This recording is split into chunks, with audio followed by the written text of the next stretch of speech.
এই ভিডিওটি একবার দেখুন। এখানে আপনি দেখছেন যে রুক্মিণী দি তার ফিল্মে প্রমোশনের জন্য 2 হাত তুলে হরিনাম সংকীর্তন করছেন। তিনি পরে কি সে হরিনাম সংকীর্তনটা আদৌ করবেন কিনা সেটা আমি জানি না, সেটা নিয়ে আমি বলতেও চাই না। আমার প্রশ্ন আপনাদের কাছে যে আপনারা কেন করতে পারেন না? এরা ফিল্ম স্টার হয়ে যেটা করেন সেটা আপনারা কেন করতে পারেন? আপনারা তো প্রত্যেকটা জিনিস ফিল্ম স্টারদের কপি করেন।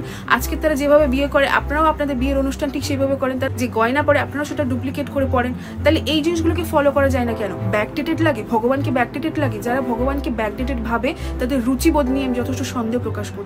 আমরা যখন ট্রেনে ট্রাভেল করি হাতে জপের মালা নিয়ে অনেকে আমাদের দেখে হাসে, ভাবে যে কত ব্যাকডেটেড মানুষ। দেখো এদিকে ভগবত গীতার উপরে কিন্তু তাদের ভরসা রয়েছে। ভগবান ভগবত গীতার মধ্যে বলছেন যজ্ঞানাম জপে যজ্ঞস্মি, মানে যজ্ঞের মধ্যে আমি হচ্ছে হরিনাম জপের যজ্ঞ।